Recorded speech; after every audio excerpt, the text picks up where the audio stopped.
Pronto. A aula de hoje, primeiro, boa tarde, né? Dia 3 de maio. A aula de hoje vai entrar num dos pontos mais sensíveis e mais complexos de toda a discussão sobre educação inclusiva. Sim, porque por mais que a gente possa particularizar a questão nas nossas respectivas áreas e programas, quando a gente fala em educação inclusiva, a gente necessariamente fala de alguma coisa que vai se materializar lá na ponta da mão do professor. Falamos, portanto, da sala de aula. E aí, como é que a gente pode falar de inclusão? Como é que a gente pode falar de sala de aula se a gente não falar de currículo? Então, isso me parece que é uma questão central daquilo que a gente tem que incluir tanto nos estudos do letramento quanto nos estudos da educação especial mais especificamente. A gente não inclui na formação dos nossos pesquisadores nada sobre currículo, certo? E aí acontece que a gente vai para um lado e a escola vai para o outro. Se a gente quer falar objetivamente de educação inclusiva, a gente tem que pensar em como é que a gente vai incluir, de fato, as nossas propostas de trabalho, as nossas próprias pesquisas, no discurso que compõe a escola. Um discurso que, portanto, está necessariamente associado a essa grande confusão que é o currículo. Tá? Então, a proposta da nossa disciplina de hoje e nas próximas aulas é discutir esse conceito de currículo, os vários tipos de implicações que essa discussão tem, e tentar diminuir esse ato que existe hoje entre nós, as nossas vozes específicas e as vozes do currículo. Eu sempre peço que os meus alunos eles façam algum tipo de atividade no campo do currículo para que eles possam minimamente se inteirar de como é que a área de lá discute. Tá? Primeiro vamos discutir os seguintes. É uma questão de cá entre nós, tá? É bom que a gente pode falar, porque como a gente não é da área do currículo, nossa, está claro isso, né? A gente pode abrir o jogo. Eu sou professor, venho da escola, entendeu? Tenho, portanto, uma experiência com a área de educação desde longa data. Entretanto, isto até hoje parece que não me qualificou para ser considerado do campo do currículo. É uma coisa que a gente não entende muito bem. O professor, aquele que está na ponta da educação, trabalhando com as crianças, trabalhando com os alunos e fazendo a educação escolar acontecer, ele não é normalmente visto como um parceiro dos estudos e dos discursos do currículo. Parece que existe uma área do currículo que reúne alguns professores que pensam esse núcleo formal e que não entram em comunicação com os outros. É um grupo normalmente muito fechado, são professores que não têm, digamos assim, muita permeabilidade com as outras áreas e que se consideram o núcleo central, digamos assim, da área de educação. Entendeu? Onde é que está a educação? Está na área do currículo. Certo? Uma área de educação que, entretanto, mal dialoga com os seus pares na educação. Imagine nas licenciaturas. Então, isso me parece uma coisa complicada, porque como é que a gente pode objetivamente dinamizar teorias de currículo ou de teorias sobre organização escolar que possam, né, de fato, ser concernentes com os tempos atuais, se a nossa discussão não chega a se imiscuir nas outras áreas. Então, o que acontece é que a gente tem um discurso na área de currículo que é extremamente complexo e é até muito bem desenvolvido, mas você continua tendo nas licenciaturas que formam os professores fora da Faculdade de Educação um absoluto desconhecimento do que vem a ser, até mesmo o que vem a ser currículo e de que vem a ser essas discussões como um todo. Uma outra questão que a gente não pode perder de vista é o fato de que a área do currículo, na sua especificidade escolar, ela parece que em muitos discursos ela se esvazia muito um interesse de discussões teóricas que são relevantes, mas que acabam tendo um viés diferente. Então, por exemplo, existem ramos, sem crítica, certo? É só observação. Existem ramos no currículo que discutem, por exemplo, a questão do gênero. Gênero é uma questão relevante na educação escolar, mas sem dúvida alguma, entendeu? A escola é uma instituição que tem características preponderantemente femininas. A escola é um gênero feminino, digamos assim, certo? O que, obviamente, acaba provocando uma série de situações de maior adequação a certos traços culturais que são típicos da cultura feminina, em detrimento de outros traços culturais que são típicos da cultura masculina. Normalmente, os meninos estão muito mais associados a situações de fracasso escolar do que as meninas. Não é à toa. Mas essa situação particular parece que é muito mais estudada no campo da psicologia escolar do que no campo do currículo. Porque o que se discute objetivamente no currículo são os movimentos sociais de inclusão de sujeitos em condição de marginalidade. Então, você vai ter lá a educação de sujeitos transgêneros, você vai ter educação de sujeitos do tipo A, sujeitos do tipo B, sujeitos do tipo T, que eu acho que são discussões relevantes, óbvio que são. Entendeu? É claro que no bojo da discussão social a gente precisa dar voz a esses sujeitos. Entretanto, como essas discussões se traduzem nos sujeitos e não especificamente no impacto da discussão na escola, a gente acaba não vendo claramente onde é que está o currículo. A gente vê o sujeito, mas não vê o currículo. Como esse, não ver o currículo se traduz como na escola. A escola pega o currículo, está lá e faz. Entendeu? Então, isso é alguma coisa que, para nós, que trabalhamos na escola, é um problema. E quem está na universidade não vê nisso problema algum. Você continua na universidade, fazendo as coisas acontecerem no seu ritmo, publicando lá os seus artigos, conseguindo suas bolsas de produtividade do CNPq e da FAPERJ, mas quem está na escola tem urgência. É aquela história de quem tem fome tem pressa, quem está na escola também.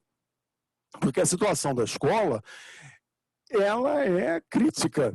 Crítica no sentido de que não dá para parar a escola enquanto você pensa. A escola está lá e continua te cobrando o tempo todo. Não dá para você impedir que os sujeitos sociais se agreguem à escola, porque as políticas públicas e a nossa própria consciência social demandam que esses sujeitos tenham um lugar garantido no dia a dia. E aí, como é que a gente organiza isso?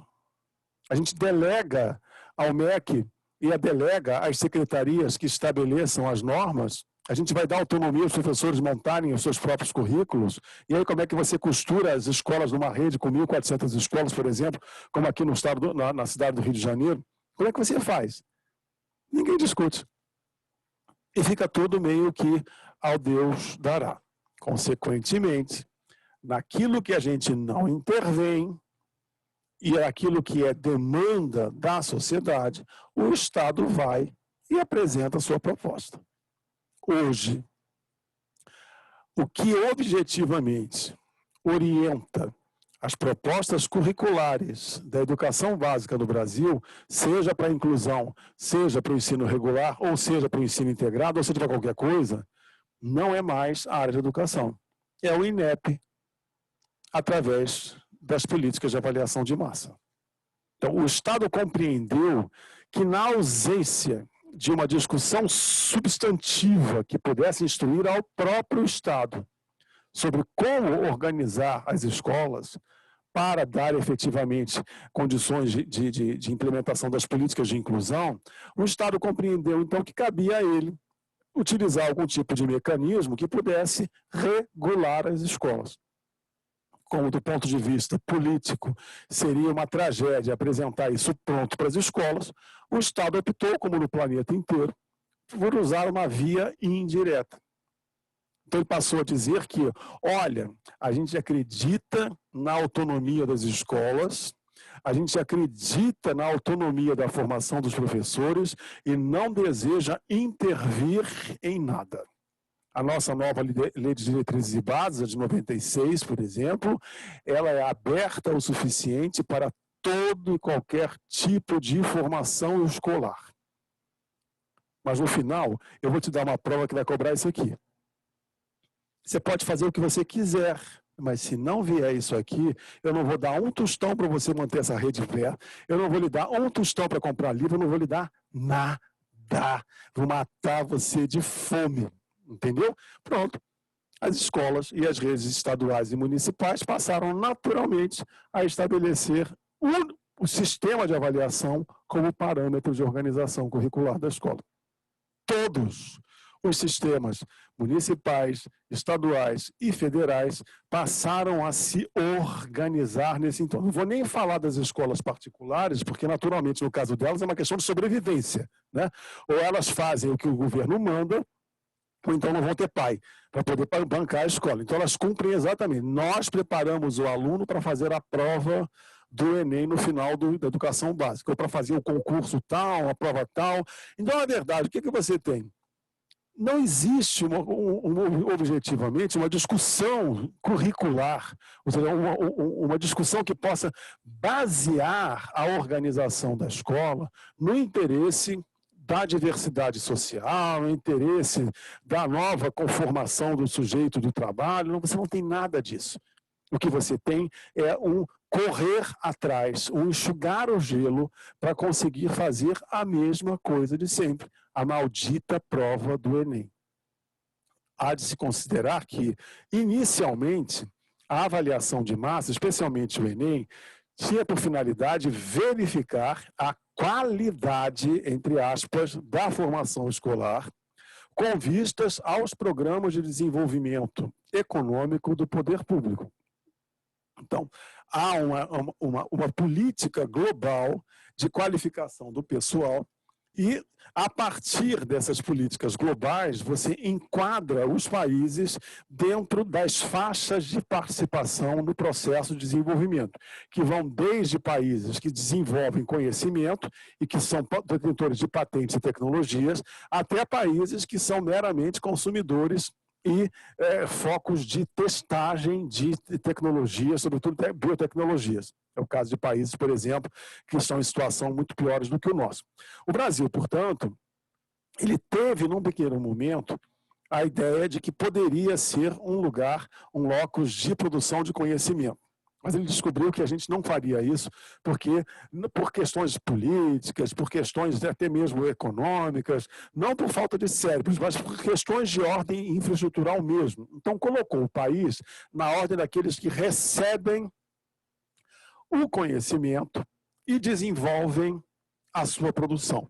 Países que estão, portanto, não no topo da cadeia, mas quase lá, aqueles que implementam e desenvolvem a economia. Certo? Ótimo.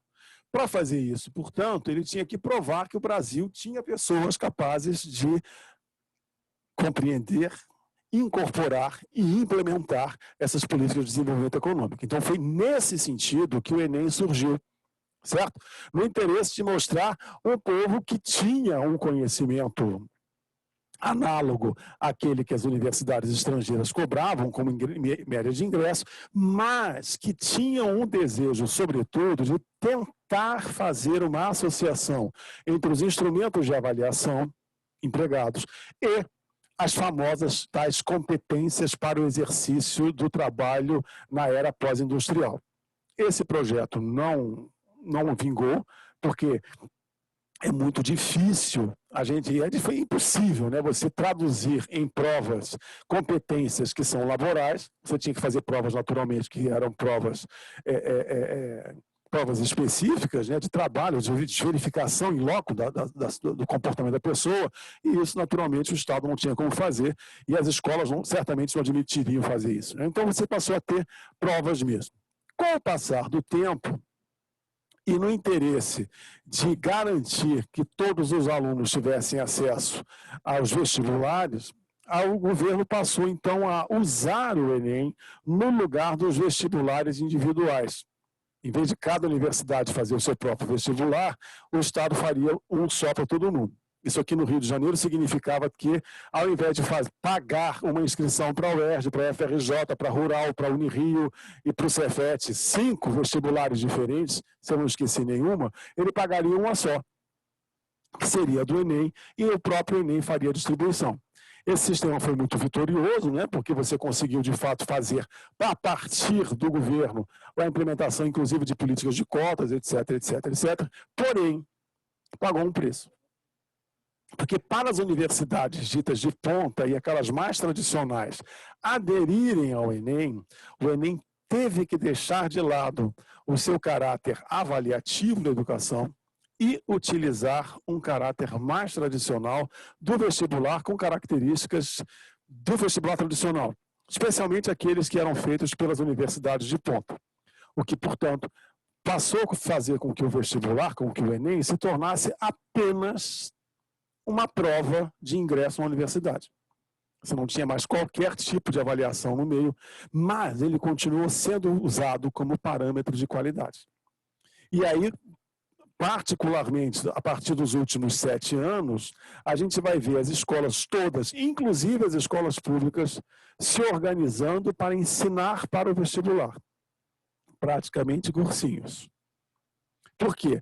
Um bom resultado no Enem não significava apenas a introdução dos alunos das escolas públicas na universidade, significava verba pública, porque aquele instrumento continuou sendo um item importante da avaliação dos sistemas de ensino. Não deu outra. Todas as políticas de inclusão foram cedendo espaço para as políticas de avaliação. E aí, não deu outra. Você vai paulatinamente extinguindo a educação de jovens e adultos nos cursos noturnos, porque alegando-se que não havia vaga, não havia demanda, e de fato em algumas cidades, algumas regiões você não tinha muita demanda mesmo para a educação de jovens e adultos naquele padrão que havia anteriormente, e colocando na educação noturna os nossos alunos. Onde colocar um aluno deficiente intelectual, bota no PEJA. Porque no PEJA ele pode render o que ele quiser e não vai interferir na avaliação final do sistema. Onde eu coloco aquele aluno que está há 3 anos, não alfabetiza, bota no noturno, mas gente, ele não tem idade. Então cria um sistema paralelo, cria aí um sistema de aceleração, um ginásio carioca, sei lá, um manicômio público, bota em qualquer lugar, mas tira da rede. E assim, as políticas de educação vieram, portanto, burlando os sistemas de ensino regular, usando a educação de jovens e adultos e usando esses estratagemas de colocar as crianças em projetos. Qual é o significado disso? Bom, nos jovens e adultos, você sabe que a educação dos jovens e adultos é avaliada em condições separadas da avaliação regular. E esses alunos dos estratagemas, né, dos colégios disso, das aceleras daquilo, eles saem do sistema e passam a constituir um bloco separado. Eles não são avaliados junto com os demais alunos. Então, eu consigo regular a qualidade da avaliação do meu sistema, retirando do sistema aqueles que eu considero que não vão render o sistema que é. Pronto, como é que a gente pode falar de educação inclusiva num sistema que é baseado nesse princípio? Entendeu? E isso só acontece porque, naturalmente, a gente não tem um conceito que nós mesmos possamos defender, um conceito curricular, que garanta a essas pessoas uma condição de estar em formação, ainda que sob situações específicas. Entendeu? Você não tem como, você não mostrou para o Estado que existem outras formas do sistema ser avaliado como de qualidade, mesmo não sendo aquelas que são dadas nos sistemas de avaliação para o desenvolvimento econômico e para o planejamento do país. Entendeu? Então é por isso que essa discussão sobre o currículo, ela tem uma dimensão enorme para nós. Ela não tem uma dimensão enorme só para o currículo. Ela é fundamental para todos nós que trabalhamos com educação inclusiva, seja ela de qualquer forma, de que ordem for. Porque enquanto você não imaginar uma escola que possa ser avaliada como de qualidade, ainda que não seja de qualidade pelos parâmetros convencionais, esses da avaliação de massa, a gente não vai andar nunca. A gente vai continuar enxugando gelo e criando discursos que são politicamente corretos, mas não levam a lugar algum. Agora eu vou me sentar que eu vou tomar café. E eu não consigo falar e tomar café em pé, entendeu? Senão eu caio. Eu tenho esse problema. Eu tenho que fazer uma coisa de cada vez. Pronto. Voltei. Aqui eu consigo tomar café. Então, reparem como é que isso é um mato sem cachorro, né? Por quê? Vai nós, da área de educação inclusiva, fazer um GT dentro do nosso grupo de trabalho que tenha por finalidade discutir o currículo na educação especial ou o currículo no letramento. Nossa, a gente vai apanhar, entendeu? A gente não vai nem ter condições de fazer isso, porque as áreas politicamente corretas da Amped, por exemplo, vão vetar na mesma hora. Não, que história é essa? Currículo não é com você, não. Você não pensa currículo. Entendeu? Você trabalha com sujeitos da educação especial, quem fala de currículo sou eu. Se você quiser que eu discuta uma teoria de currículo que seja do seu interesse, nós vamos criar um grupo e vamos discutir. Porque quem detém o poder da discussão do currículo somos nós. Gente, é assim que funciona. É lamentável, mas é assim que funciona. Então, reparem que essa é uma luta que é ao mesmo tempo teórica e ela é ao mesmo tempo política. É preciso que a gente defenda que a escola, ela vive e tem por base em si mesma no currículo. Na profissão. Entendeu? Se você não tiver currículo, você não tem escola. Você pode até ter currículo sem escola, mas você não tem escola sem currículo. Entendeu? E, portanto, se nós, como professores, ou como agentes de educação, a gente tem qualquer perspectiva de visitar a escola, não precisa nem incluir o aluno, de visitar a escola, a gente tem que, antes de tudo, discutir no que consiste um currículo no domínio da educação inclusiva. Certo? Porque enquanto a gente não tiver isso, a gente não pode ir lá para cima no Estado e exigir que esse currículo seja aceito, por exemplo, no sistema de avaliação. Ah, não, mas o Estado tem apoio. Não, a única coisa que o Estado apoia é o direito de fazer prova adaptada. Entendeu? Então, o surdo conseguiu o direito de fazer a mesma prova que todo mundo faz, exatamente da prova adaptada. Mas não foi dado ao surdo o direito de ter um tempo maior de dilatação na sua formação, porque se isso acontecer, ele está fora da curva e automaticamente sai da educação regular. E vai parar na aceleração, no peso, etc, etc. Entendeu? Então, a gente está forrado, amarrado e atado a uma série de questões que impedem que a gente consiga trabalhar adequadamente. Tá? Pois bem, o que a gente tem que ter nessa discussão sobre o currículo como pano de fundo? Ora, quando a gente fala de currículo, a gente acha que o currículo é uma coisa, né? Ah, o currículo é o currículo. Não, o currículo é um reflexo. O currículo, na verdade, ele não é algo que existe em si mesmo. O currículo, na verdade, ele traduz uma série de questões que são subjacentes a ele. E parece que a primeira delas, e a mais importante, é a concepção de homem com H, né? Porque, enfim, inclui as mulheres, né? A concepção de humano, pronto, melhorou, é mais politicamente correto. A concepção de humano que se pretende educar. Isso é fundamental, certo? E é alguma coisa que raramente se discute na formação do professor. Entendeu? Luciano, afinal de contas, atrapalhar um pouquinho? Pode, eu não estou te vendo, cadê você?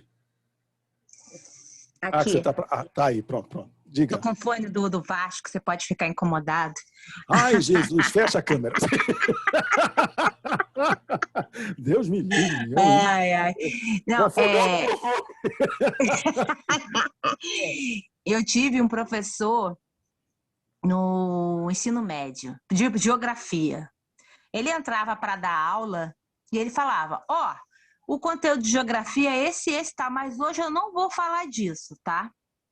Como vocês são adolescentes, vocês precisam saber umas coisas do mundo. E ele morava no centro do Rio, num desses morros ali perto do Porto. E aí, eu lembro, é engraçado como isso fica na nossa cabeça. E ele ia trazendo umas coisas, às vezes grotescas, às vezes não, sobre a realidade em volta da comunidade e o comportamento, como agir diante daquilo. E ele jogava bem claro com a gente. isso que tá aqui que vocês estão, que eu deveria dar aula, gente, não é importante para vocês, não. E a gente ninguém falava nada, assim, e todo mundo ficava prestando atenção, adolescentes, jovens e adolescentes, na aula, porque ele, assim, era um acordo, estava bem claro ali, entre o que a escola propunha e entre o que ele considerava importante. E tem coisa que eu não esqueço até hoje. Qual é o problema?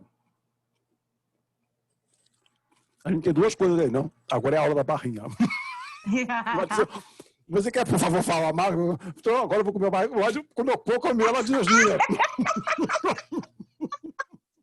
Não, eu posso continuar falando assim, de como que esse acordo foi impactante, assim, para mim. Sabe? Foi um acordo que a gente tinha noção de que, ó, quer conhecer mais, tem esse caminho aqui, mas nesse momento, eu, quanto professor, como cidadão no mundo, carioca, e vocês aqui junto comigo, a gente vai estudar outra coisa. Tá. Aí você está falando, assim, que você vai falar, não sei se você vai chegar nesse ponto, mas é um currículo também pessoal de cada um, né? De cada professor. Isso é fundamental. Então, vou adiantar esse ponto. Vou te livrar do Vasco aqui. Como essa questão da concepção de homem está subjacente ao currículo, a gente tem mesmo a seguinte ideia. O currículo não é alguma coisa exógena. O currículo está em mim.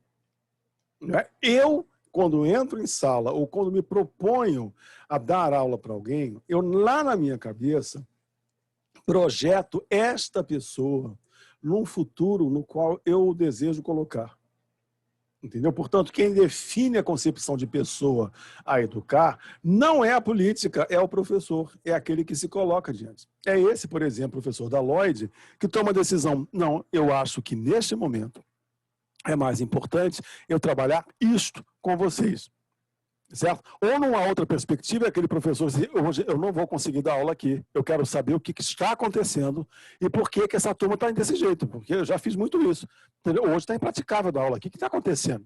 Entendeu? Então você passa a aula inteira discutindo aquele problema com a turma, você passa o tempo todo tentando descobrir que vetor foi esse que provocou aquele estrago todo, se esse vetor foi deles ou se foi um outro professor. Quer dizer, você tomou a decisão de que naquele momento era mais importante investir na formação das pessoas do que no conteúdo, certo? Porque você via mais importância nisso do que o conteúdo provocaria nas pessoas. Agora, qual é o problema disso? Eu fiz isso uma aula. Eu fiz isso 2 aulas. Se eu fizer isso todas as aulas, eu vou estar satisfeito com a minha perspectiva de currículo. Entendeu? Portanto, eu vou falar assim, bom, eu posso dormir tranquilo porque eu tenho consciência de que aquilo que eu fiz é o melhor para a turma. Aí o vizinho do lado chegou no conselho de classe e falou assim, olha só, rapaz, você não deu aula. Você, como não deu aula, vem aqui todo. Não, você não deu aula. Lamento, entendeu? Você fez um desserviço aos seus alunos porque você foi pago pelo poder público para dar aula e você fica aqui de enrolação o tempo todo, porque na concepção do vizinho do lado, se não entupiu o quadro de matéria, não trabalhou, não deu aula, enrolou, entendeu? Olha as concepções antagônicas, entendeu? Se a escola tem um projeto político-pedagógico muito forte, ela sustenta as 2 vozes e consegue, portanto, articular os 2 professores. Se ela não tem, eles vão cair de pau em cima do professor que tomou essa decisão isoladamente, porque vão dizer que ele de fato não deu aula. Que é outro caso. E aí, no ano seguinte, os alunos desta turma foram todos transferidos para outra escola, entendeu? E não foram juntos. Foi um pouquinho para cá, um pouquinho para cá, um pouquinho para lá. Aí o professor que pegou essa turma no ano seguinte, eu pensei, escuta aqui, vocês não aprenderam isso no ano passado? Seu professor não deu, olha só, eu não vou ensinar porque eu tenho que dar aula para eles disso aqui. Isso aqui foi matéria do ano passado. Se eu parar para dar aula para vocês, eu não vou ensinar para eles. Olha a confusão que é dada.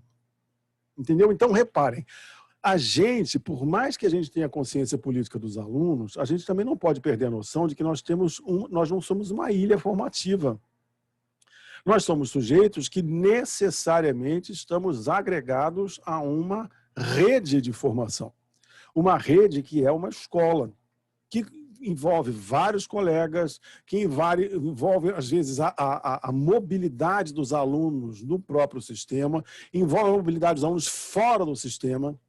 Então, reparem, se não houver algum tipo de discurso que unifique essas posturas individuais, vira o caos, literalmente. Entendeu? Que as vozes vão começar a brigar e, obviamente, quem vai ganhar são as vozes mais vinculadas às tradições escolares, porque elas, já, apesar de serem um lixo, elas já foram legitimadas e os mais novos sempre padecem. Entendeu? Então, a gente, por mais que tenha o objetivo de dar interesse à formação dos alunos, a gente, de alguma forma, nesse momento, tem que estar dando diálogo com o status quo presente. Porque senão você prejudica a turma inteira também. Entendeu? Então, isso também reflete o fato de que aquilo que o professor Laloide fez hoje reflete exatamente aquilo que nós propomos a todos vocês. A gente sempre fala assim, coloque os interesses do seu aluno, coloque as demandas imediatas do seu aluno como objeto primário da sua formação. O ensino, a ensinança ou a ensinagem não é relevante nessa perspectiva. Tá? O problema é que nós falamos isso, o professor, muito corretamente, seguiu a sua orientação, mas como não tinha uma política comum, quem vai apanhar é ele. Entendeu? Portanto, nós que formamos os professores também temos que ser responsáveis pela legitimação e a implementação de políticas curriculares que deem voz a esse professor. Porque, caso contrário, ele está sozinho. Ele vai apanhar no primeiro ano, ele vai apanhar no segundo ano, no terceiro ano ele vai voltar e fazer a mesma coisa que todo mundo faz, porque ele não vai apanhar sozinho. E é exatamente o que acontece. Entendeu? Raros são os professores que acabam bancando isso de maneira sistemática. Tá? Agora, a gente também tem que levar em consideração, o que é lastimável, mas é verdadeiro, é que nós temos alguns colegas que, no pretexto de atender às demandas imediatas dos alunos, não fazem porra nenhuma. Entendeu? Eu posso falar isso que eu vim de escola. Tive colegas que eu adorava, colega minha que era praticamente a minha irmã, que tinha uma formação invejável, tinha inclusive doutorado em literatura brasileira, tinha propostas de trabalho, e ela não fazia nada. Eu acho que ela não gostava daqueles alunos, não gostava de dar aula, ela chegava, ela conversava com os alunos, não reprovava ninguém, entendeu? Mas não fazia nada. E no final dizia que ela dava voz aos alunos, que faziam trabalho de produção de texto, tudo a sistemática. A gente pergunta assim, o Cleinha, você por acaso tinha uma proposta no ano passado que você possa me ceder, porque eu estou sem aula para hoje? Não tem, porque não tinha. Ela chegava lá na cabeça dela, ia fazer, entendeu? Ia acontecer. Agora, você veja bem, se eu pego uma escola inteira que trabalha desse jeito, a escola acaba. Entendeu? Então, isso também é para nós. A gente tem que ter parâmetro para definir uma proposta de trabalho curricular que seja do interesse do aluno e de uma proposta curricular que não seja proposta nenhuma e que seja interesse de um professor que não quer porra nenhuma. A gente pode falar isso aqui, porque obviamente a gente está em petit comité, todo mundo é professor e todo mundo sabe quem são esses que não querem nada. Entendeu? E cá entre nós. Normalmente são os mais ativistas. Diga-se, quem falou? Fala, Leila. Isso me fez retornar, né? Vou pegar essa bola e jogar fora. Aproveita o café. A Lloyd estava lembrando de uma situação aí vivenciada, né, de experiência própria, e a gente acaba também relembrando algumas situações em função dessa vivência de rede, porque a gente enfrentou de forma muito assim, acirrada, de ser duro de ver. Quando você não pode falar quando estiver mastigando. Não, eu vou continuar falando. A questão do ciclo de alfabetização, quando ela se estendeu para 3 anos, e a gente começou a ter a criança que no primeiro não tinha nenhuma base, não conseguia ir para o segundo, porque podia esperar que ela ia amadurecer no segundo, e espera mais um pouco que ela vai para o terceiro, e todo mundo que iniciava, que era o primeiro, contava que o segundo e o terceiro dariam conta. Como a gente vivenciou isso? E o terceiro se desesperou e se descabelou porque o primeiro não fez nada. O segundo continua sem fazer nada, porque aquela criança, aquele sujeito que estava amarrado, né, naquela condição de que precisávamos dar conta também para a sociedade, que era a exigência, chegava no terceiro ano sem ter nada construído, nenhuma base. Então, quando a gente abre, sim, um espaço de uma aula, de um encontro, às vezes até de uma semana totalmente louca na cabeça do outro, diferente, ainda assim não dá para a gente sair dessas amarras que a gente se comprometeu e que, enquanto a gente não fizer uma política pública que faça as mudanças, a gente tem que lembrar a parte que a gente está comprometido nisso aí. Né? Eu sempre falo, tem muita coisa que eu diria assim, gente, mas que loucura é essa? O que é isso aqui chegando? Mas eu tenho que viabilizar da melhor forma possível como aquilo também vai precisar chegar aos meus alunos, porque eu ainda estou nesse entrelace no qual eu me comprometi. Né? Então, assim, é uma preocupação. Essa questão curricular, essa necessidade da gente realmente conseguindo abrir caminho, né, aí para a gente poder, já que alguém quer pensar pela gente, que pense sabendo o que a gente pensa hoje nessa necessidade dessas crianças, desses alunos que estão com a gente. É isso que a gente está sentindo falta, né? Tem sempre alguém falando por nós, mas sem saber o que realmente nós experimentamos, pensamos, vivenciamos, temos visto, evidenciado ocorrendo no espaço da sala de aula. Exato, Lila. É aquela questão, entendeu? Eu sei qual é o currículo que eu vou dar para você. Entendeu? Você não vai para dentro da escola discutir assim, qual é o currículo que essa escola, até que ponto essa escola pode negociar um novo currículo. Entendeu? Porque o currículo tem amarras que estão fora, né? Então, concepções de homem, concepções de trabalho que não pertencem à escola, pertencem, portanto, a um momento da sociedade. E o que acontece é que as pessoas discutem do lado de fora, e a gente sabe que há colegas que simplesmente deixam o discurso entrar e não fazem nada. Olha, quantas vezes eu cheguei em escolas públicas, eu passava pelas salas de alfabetização, tinha uma professora que sistematicamente, na oitava CRE, ela estava com o rádio ligado nas alturas, as crianças estavam lá fazendo um trabalho e ela estava fazendo um trabalho dela na faculdade. Eu passei na primeira vez, eu passei na segunda vez, na terceira vez eu entrei e paguei um esporro tão grande. Mas é claro, entendeu? No final, porque uma coisa é você ser leniente com a necessidade de um aluno precisar de tempo para se alfabetizar. Outra coisa é você largar a turma, Deus dará, e esperar que Deus alfabetize. Deus não vai alfabetizar porque Deus é bom, entendeu? Não faz isso com as crianças. Deus não dá injeção, Deus não alfabetiza, ele tem lá, ele fica, cara, meu filho, tenha paciência com essa professora doida que está alfabetizando você. Então, isso é fundamental, entendeu? Então, a gente tem que, na discussão sobre currículo, a gente tem que, de uma forma, falar assim, bom, eu vou discutir currículo para uma escola com um professor que está lá ralando no tendência de dar aula. O professor que não quer nada, eu vou esperar para dar uma coça dele no final, porque ele prejudica o meu trabalho. Eu sempre falei isso, entendeu? Eu prefiro um professor carrasco que dá aula de costas no quadro, cansando o braço, porque eu sei que ele dá aula, entendeu? Para esse professor, se eu enlouquecer a cabeça dele, mudar alguma coisa, ele vai incorporar na aula dele. Do que aquele outro que vai lá, faz uma relação com os alunos, conversa, mas a aula, o cara não tem um planejamento. O cara não tem noção do que é uma avaliação continuada, ele não está nem aí, entendeu? Ele quer o salário dele. Então, vamos matar esse colega, porque ele prejudica a nossa discussão, e colocando ele de volta, voltar para o outro, para a peste. Desculpa, essa sua fala foi assim, marcante.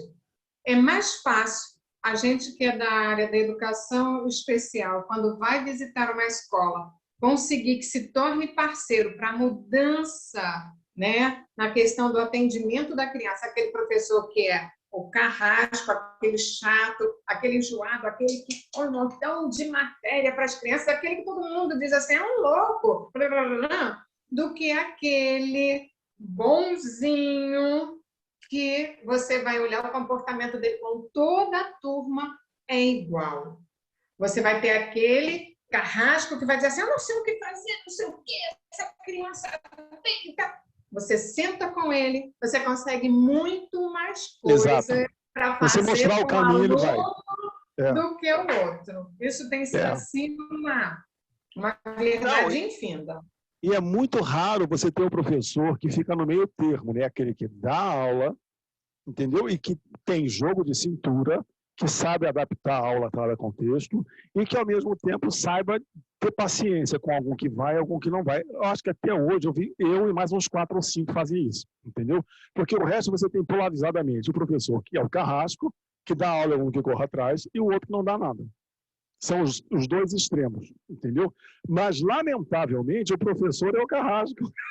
É porque ele dá aula, entendeu? Ele prepara a aula, ele faz a prova, ele corrige a prova, ele padece, ele sofre, porque os alunos nunca aprendem porra nenhuma, e ele fica revoltado. O outro não tá nem aí, eles não querem nada, entendeu? Ah, dá um pontinho lá, não tô nem aí. Então, joga esse para o lado. Enfim, que esse eu falo que não é professor. Entendeu? Ele é um caso perdido, ele está lá esperando a deixa para sair de turma e fazer qualquer coisa. Ele prefere ir para a SME servir cafezinho na reunião do que ficar dando aula na sala de aula. E a secretaria está assim, né? A SME está cheia de professor servindo café. É engraçado que eu costumo dizer que é o único lugar em que todo quadro é professor, da faxineira até a secretária, todo mundo veio da escola, entendeu? Um fenômeno, tem para tudo ali, entendeu? Ótimo. Então, vamos lá. Qual é o homem do currículo? Não é o homem biológico, entendeu? Por mais que o currículo diga que não é, entendeu? O homem do currículo é estritamente lógico e ele é estritamente um ser apolítico. Isso é uma característica interessante. Por que ele é apolítico? Porque toda a discussão sobre o que vem a ser o currículo está embasada necessariamente na absorção de conhecimento.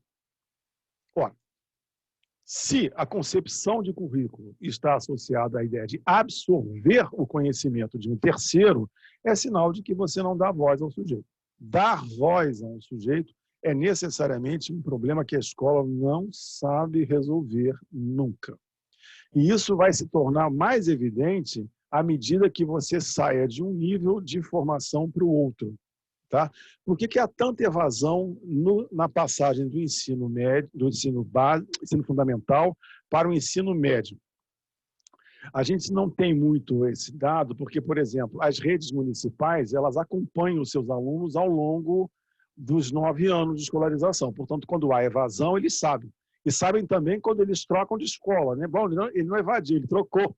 Ele está na rede, mas está fora. Então, você controla isso. Agora, quando ele sai do ensino fundamental e vai para o ensino médio, ele troca de rede. E aí você não tem mais esse parâmetro.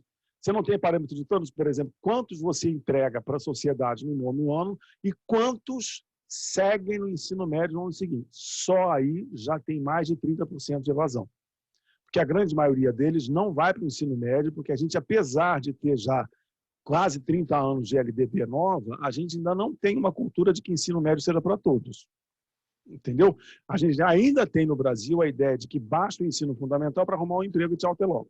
E o mercado de trabalho gosta, porque esse empregado é barato, ele consome pouco de dinheiro, então tá bom. Tá? Então, dos 30% que saíram, sobraram 70% que foram para o ensino médio. Desses 70%, nas redes públicas estaduais, pelo menos 50% evade no primeiro ano. Entendeu? E aí vão sobrar 35% daqueles que concluíram o 9º ano. Isto no primeiro ano. Desses 30%, nem 5% chegam ao 3º ano. O que acontece nesse currículo do 2º grau que é tão complicado assim? Ora, acontecem 2 transformações radicais na formação do aluno que não se desenvolvem no ensino fundamental. Em primeiro lugar, no campo das ciências humanas, por exemplo, das letras, da história e da geografia, você exige que esse aluno não seja mais um reprodutor passivo de conhecimento, mas que ele seja capaz de pegar a informação, comparar a informação com outras que ele já tem e seja capaz de discorrer sobre ela. Então, ele, por exemplo, ele vai ser um leitor que não vai se bastar encontrar lá quais são os comportamentos expressos dos personagens na literatura, mas ele tem que pegar aquele comportamento e fazer uma associação com o fato histórico, com o fato social, com o fato psicológico. Ele tem que interpretar por conta própria o fato social. Isso fato na história, na geografia, etc, etc. E no campo das ciências exatas, ele tem que, de uma hora para outra, sem que ninguém avise, ele tem que deixar de enxergar as coisas tal como as coisas são e observá-las como objetos estritamente lógicos. Se ele não encontrar um mundo como objeto lógico, ele não vai entender nada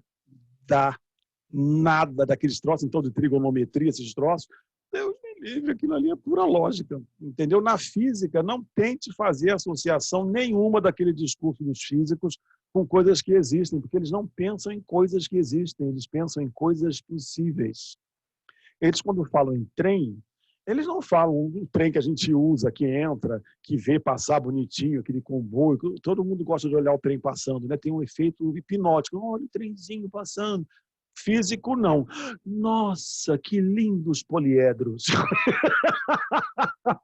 Imagina, como será que eles pesam? Qual será o nível de atrito que eles provocam sobre aqueles trilhos? Nossa, que espetáculo. Vamos calcular o tempo que eles vão gastar até chegar lá. Se eu colocar tanto de peso nesse poliedro, eles pensam assim.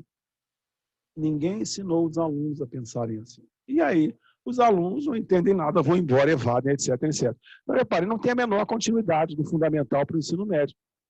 Então, essa evasão tem a ver para o fato de que o sujeito humano que está por trás da experiência escolar do ensino de segundo grau não é igual ao sujeito humano do ensino fundamental.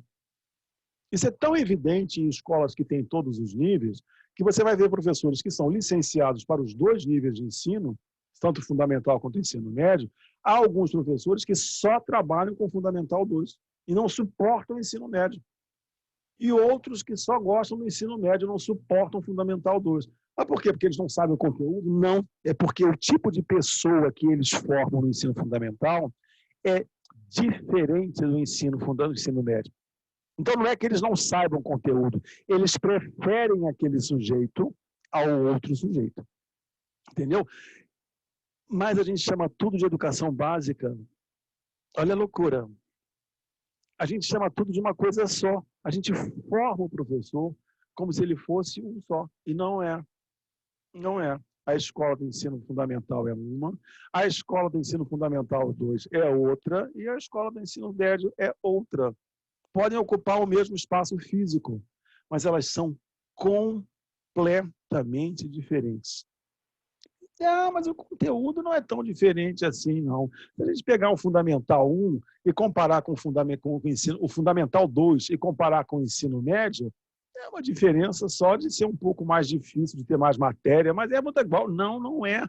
Entendeu? Porque, embora a matéria seja muito parecida, embora, por exemplo, você repita a mesma coisa que você dá em língua portuguesa do 6º ao 9º ano, você repete tudo no ensino médio novo. Tem praticamente nada de novo. E por que parece ser novo? Porque o sujeito é outro. Entendeu? A expectativa é outra. O uso é outro. Entendeu? Então, isso nos interessa. Entendeu? Por quê? Embora a gente tenha clara a ideia de que eu tenho vários tipos de sujeitos humanos ao longo da educação básica, e cada um deles se torna um tipo de aluno diferente, e nós intuitivamente implementamos um tipo de currículo diferente, no campo da educação inclusiva são todos iguais. Entendeu? Afinal de contas, o nosso aluno da educação inclusiva é uma coisa só. Isso para nós que somos professores e que não, por exemplo, eu só fui ter contato com a educação especial já na pós-graduação, enquanto professor, né? Porque enquanto aluno não tinha uma discussão sobre isso. Tá? E me incomodava muito, falava assim, vocês falam do aluno deficiente intelectual, mas como é que ele é? Eles são todos iguais? Eles têm as mesmas características? E a educação especial nunca os definiu, nunca os disse, não, tem uns com características tais, tais, tais e tais. Por quê? Porque para a educação especial, quando você define o sujeito, até porque é dificílimo, né, você tipificar sujeitos com deficiência intelectual, mas quando você os tipifica, você normalmente os segmenta entre aqueles mais incluíveis e aqueles menos incluíveis. Então, do ponto de vista ético, é um terror você diferenciar as pessoas entre níveis disso e daquilo. Mas, do ponto de vista do professor, a estratégia que eu emprego para formar o aluno com uma característica X é diferente da estratégia da característica Y. Se eu não souber como é que é o meu aluno, se eu não souber quem é esse sujeito humano a formar, como é que eu posso incluí-lo? Entendeu? Então, do ponto de vista do professor na sala de aula, a ausência de uma discussão sobre o homem, entendeu? Com H, o humano, na condição do sujeito sob inclusão, prejudica severamente a sua inclusão escolar. Entendeu? Porque se eu não o conheço, qual é a tendência? Eu o isolo. Vou botar a mão aqui, peraí, aqui, pronto, aqui, pronto. Pronto. Não, desisolo, pronto, tira a mão. Entendeu? Tudo que eu não conheço na sala de aula, eu isolo. Porque tudo que eu não conheço na sala de aula é uma ameaça para o professor. É uma ameaça à sua autoridade, é uma ameaça ao seu saber, é uma ameaça à própria ordem instituída nas relações com os alunos, porque a gente sabe que é uma relação muito delicada, porque são 30 pessoas contra uma. Entendeu? No ensino fundamental 2, então, multiplica-se por 1000, né? Porque lidar com um adolescente de 13, 14 anos, olha, não é fácil não, meu irmão. Especialmente os meninos que ficam insuportáveis sem saber o que fazem com os hormônios. Olha, é uma coisa intratável. Não me dê uma turma de 8º e 9º período que eu vou matar todos eles depois de meia hora de trabalho, entendeu? Nunca, se eu peguei uma turma de 7ª série há muitos anos atrás, que hoje em dia corresponde ao 8º, eu nunca mais peguei, porque eles me irritam. Me deu os pequenininhos, me deu do 6º, do 7º, me deu o ensino médio, aqueles espirralhos do 8º e do 9º, eu não me dê, que dá vontade de enfiar a mão na cara deles, aquilo me irrita. Então, repare, tem gente que me dá super bem, né? Eu não tenho, entendeu? Não tenho porque não os conheço, não sei o que os leva a serem tão intratáveis assim, tão bagunceiros e mal educados. Então, por fora, eles me ameaçam. Não, mas, Sena, eu tive alunos assim também. Em Macaé, da periferia, Lagomar, imagina o que não eram. Não, é tudo igual. E raça, esse sentimento de você desenvolver essa empatia por eles, entender que é um período, é muito difícil. É muito difícil. Nossa. Mas tem gente que tira na tranquilidade. Tira o chapéu. Não, chega no final do ano, você está amando todos, tá? Eu não conseguia reprovar ninguém, falava que cada um tem sua história, que todo mundo aprendeu alguma coisa, que é impossível alguém não aprender nada. E eu era a única professora louca lá defendendo todo mundo. Não, eu não tenho um pico de indulgência com esses alunos dessa série, não. Não tenho paciência com eles, é lá longe. Entendeu? E eles não gostavam de mim, que quando eu chegava na escola, eu passava pelo corredor, se eu ouvisse um barulho naquela sala, eu não podia, mesmo que não fosse meu aluno, eu bagava nos esporro. Aliás, o povo gostava na escola quando eu ia, porque a escola ficava sempre um silêncio, uma calma, porque eu não tenho paciência com o aluno que ficava dando barulho. Chega, estou aqui do lado, hein? Pronto, acabou-se. Aí, ó. Então, assim, e o intratável chegou, o intratável era eu. No final, eles gostavam de mim no ensino médio, mas na 7ª, na 8ª... Não... Intratável foi ótimo. Tinha outros nomes, mas eu me recuso a reproduzi-los, porque naturalmente as moças estão presentes, e eu achava que aquilo era muito ofensivo. Mas, enfim, tinham que me aguentar. Então, primeira grande condição para a gente discutir o que seria uma teoria de currículo para a educação, sobretudo para a educação especial, é discutir quem é o sujeito que está por trás de mim. Entendeu? Porque se eu não tiver clareza de quem é esse sujeito e de como é que eu vendo este sujeito para o meu colega de sala de aula, eu não tenho como definir coisas que são essenciais da educação inclusiva, que são, por exemplo, a avaliação continuada, não é automática, é continuada, e a questão do currículo semiaberto, que eu vou falar um pouco mais tarde, né? Um currículo que tenha cacos. Esse currículo do professor Daloide, que resolveu fazer um estudo sobre questões que não tinham nada a ver com o conteúdo, mas que podiam levar a chegar lá. Tá? Pois bem, uma outra coisa que a gente tem que ter depois da descoberta e da definição de quem é este homem é, obviamente, definir, afinal de contas, para que é que eu vou educar este indivíduo.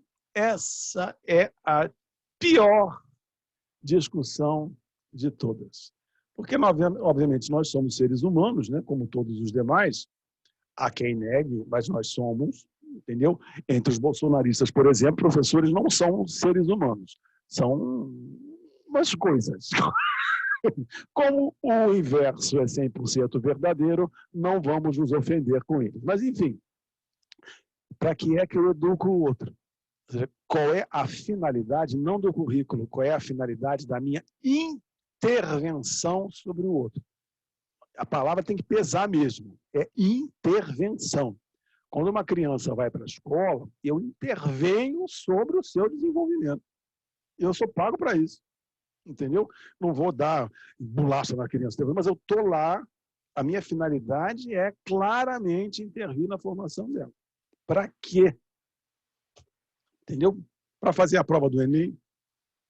Bom, se for só para fazer a prova do Enem, todo mundo que não passar no Enem está reprovado e pode se jogar da ponte, porque eu não fiz mais nada, né? Eu nem sequer o preparei para lidar com a frustração de não passar no Enem.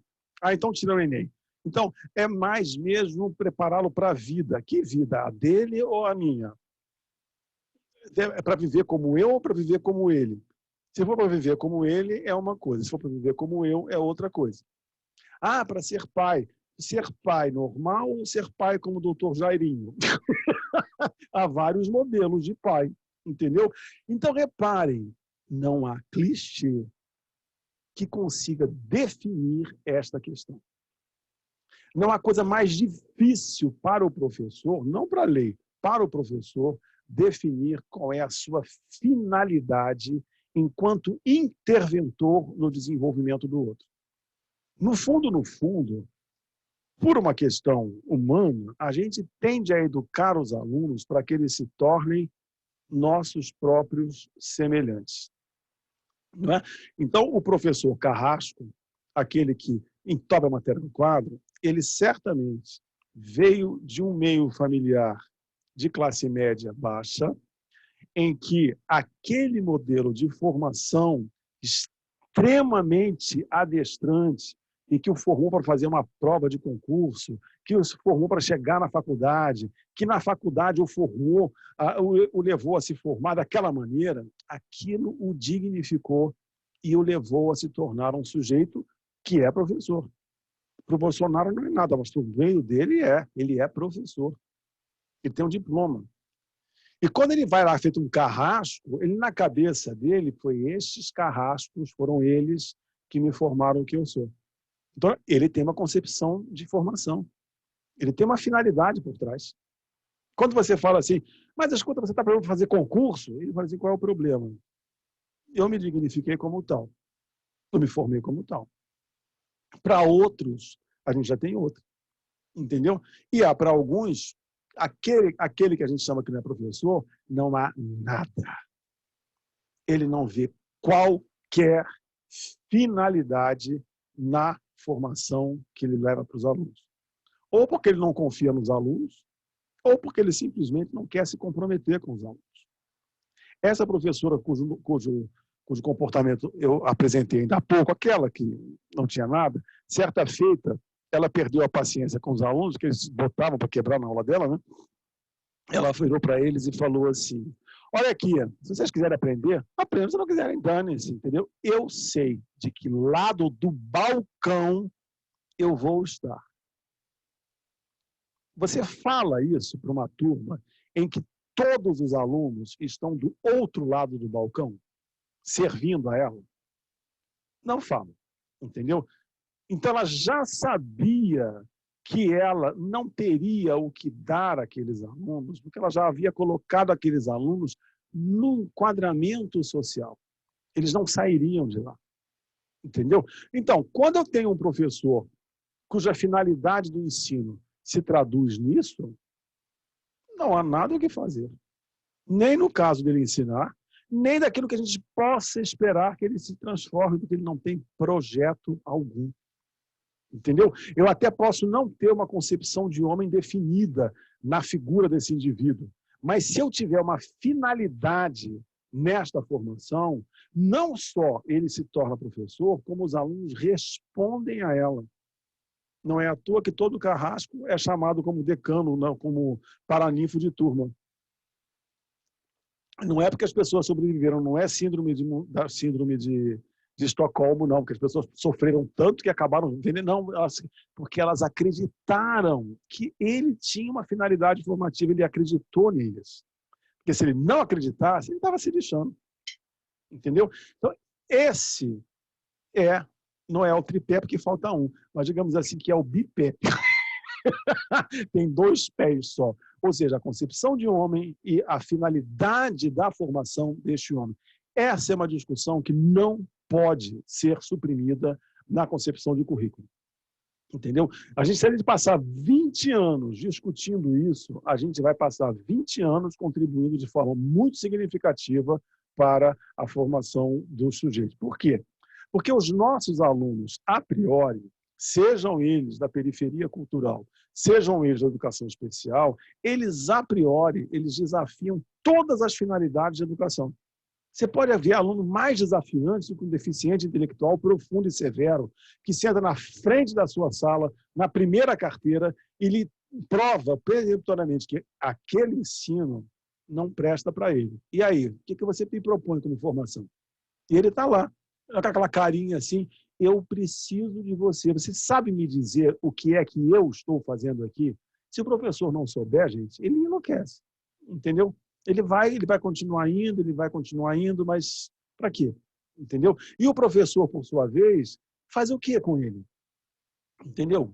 Quais são as finalidades da formação e de integração de um sujeito com deficiência intelectual no meio de uma turma de sujeitos que não são deficientes intelectuais? Entendeu? Se o professor não tiver isso, gente, como é que ele pode dividir-se em 2 professores? O que vai para um e o que vai para o outro.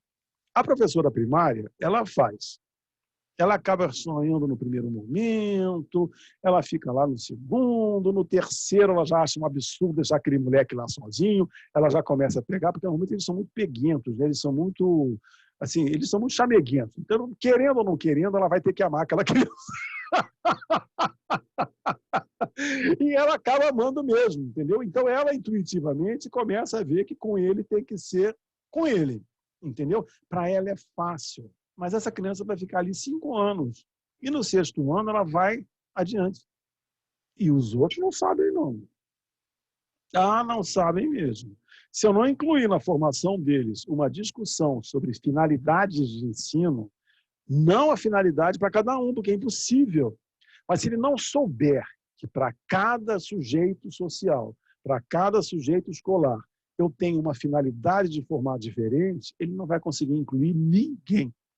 Entendeu? Muito menos esses que são mais desafiadores.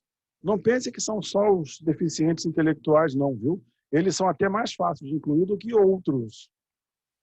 Entendeu? Vai tentar incluir o sujeito que é soldado do movimento organizado. Essênia, fiquei pensando aqui na EJA. Porque lá na EJA não tem um discurso, você tem que estudar para ser alguém. Você não pode usar isso. Entendeu? Ele já é alguém, ele está ali realizado, tem o trabalho dele, não importa se ele é da classe C ou D ou E, sei lá qual é, mas ele está ali porque quer aprender. Ele é pai, ele já é pai. E não tem como você usar isso. Então, a negociação tem que ser outra. Exatamente. É outra mas realidade. O professor da EJA, ele na própria experiência da EJA, ele se forma uma pessoa muito singular. Não só um profissional singular, é uma pessoa singular, porque ele aprende isso. Entendeu? Ele aprende a colocar o planejamento dele a serviço do outro, no singular. Entendeu? Ele sabe que para cada um ele tem que fazer uma coisa. Se ele não pensar assim, ele não suporta trabalhar na EJA, ele vai embora. Entendeu? E quem fica lá na EJA não pode ser nem um enrolador, porque adulto a gente não enrola. Não, você enrola a criança. Adulto, não. Se ele começar a achar que você está lá enrolando ele começa a falar na tua cara. Não, entendeu? Essa mulher vem para cá me enrolar, aí ele vai embora, ele vai botar o maior terror na tua aula, porque o adulto também bota terror na sala, graças a Deus.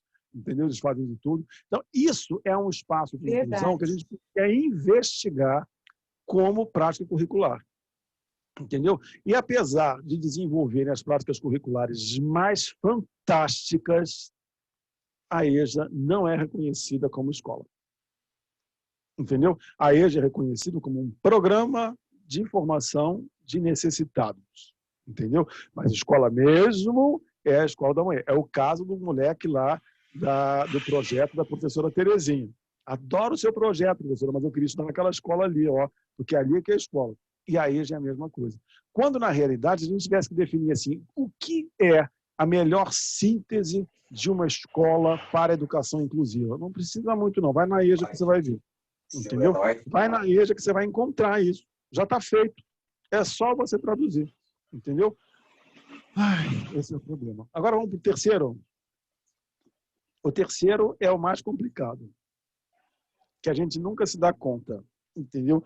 Uma vez eu vi um desenho animado dos Simpsons, que o garotinho perguntava assim, como será, qual será o duende, ou o robô, sei lá, que faz a roupa suja sumir do cesto e aparecer limpo nos armários? Eu achei aquilo tão bonitinho, né? Porque ele falava, eu boto a roupa suja aqui, fica cheio de roupa suja, e um dia elas aparecem limpinhas ali dentro, que deve ter alguma fada que limpe roupa, mas a gente acha a mesma coisa com relação ao custeio da educação. A gente nos acorda, afinal de contas, quem é que paga? Né? Quem é que paga a escola, quem é que paga a luz, quem é que paga gás, telefone, etc, etc, etc. A gente não se dá conta de que isso tem um impacto enorme no currículo. Entendeu? Porque o custo da educação define exatamente o conjunto de fatores materiais que vão estar relacionados à educação. Então, o curso de educação, por exemplo, vai me dizer se eu vou ter uma escola que vai ter só sala de aula, ou eu vou ter uma escola que vai ter sala de aula, vai ter quadra de esportes, vai ter espaço disso, vai ter biblioteca, vai ter... Olha o custo. Entendeu? Quantas escolas da rede municipal do Rio têm aparelhos de educação física? Pouquíssimas. Pouquíssimas. Na sua grande... As de primeira a quarta, então, aquelas que são só de primeira a quinta, né? Nunca tem. Tem quando muito um pátio em que as crianças podem correr para lá e para cá, mas não tem. E por que não tem? Porque espaço nas cidades custam muito dinheiro. Muito. Entendeu? Agora mesmo a prefeitura, para fazer dinheiro, está vendendo prédio público, e entre eles um prédio que comporta uma escola tradicional da cidade do Rio de Janeiro, em Copacabana. Entendeu? Que ocupa, sempre achei aquilo assim, nossa, que coisa interessante, em plena Avenida Atlântica, um dos metros quadrados mais caros do planeta, tem uma escola pública. Não pode haver coisa mais inclusiva. Aí, Eduardo, vende logo, você vai vender um dinheirinho, depois a gente bota essas crianças lá para perto do morro, lá, perto assim. Não tem um buraco lá no metrô escondido, não pode botar essas crianças feias, né? Essas crianças são feias. Imagina se as crianças pobres andando lá na Avenida Atlântica. Gente, daqui a pouco está tudo na televisão. Que horror! Coisa horrorosa. Então, querem vender a escola. Então, isso é importante, porque é justamente o tempo, é o custo da educação que deve definir, por exemplo, se você vai tolerar uma criança fora da faixa etária.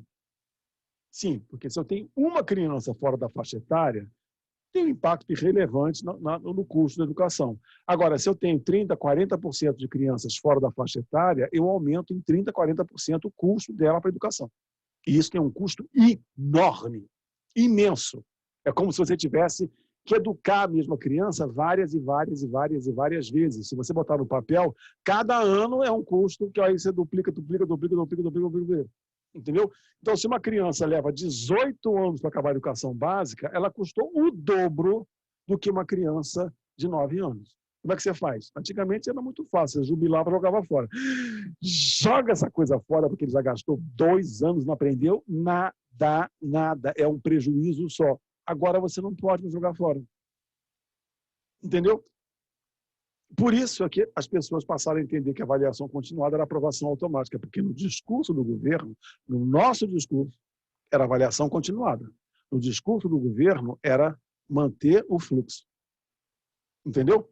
Reparem que o discurso é esse, é acertar o fluxo. É ideal que uma criança de 6 anos esteja no primeiro ano e uma criança, um adolescente de 18 esteja concluindo o ensino básico. Se ele passar dos 18 no ensino básico, ele já deu prejuízo. Então, reparem, as condições de implementação de uma política de currículo estão diretamente relacionadas à quantidade de dinheiro que se defende, que se deseja gastar na sua implementação. Seja no pagamento dos professores com qualificação digna, seja na construção da escola.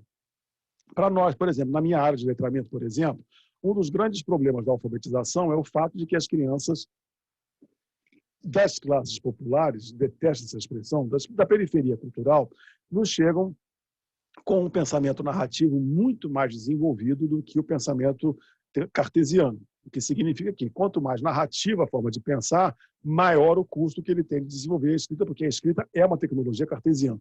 Tá? O que significa que eu preciso, antes de alfabetizar essa criança, eu preciso fazer com que ela passe a desenvolver, tanto do ponto de vista psicomotor, quanto do ponto de vista intelectual, práticas de organização de mundo que sejam cartesianos. Escutar, ver, certo? Caber no mundo, no espaço. Ela precisa de um espaço em que ela possa repousar, em que ela possa escutar uma coisa de cada vez.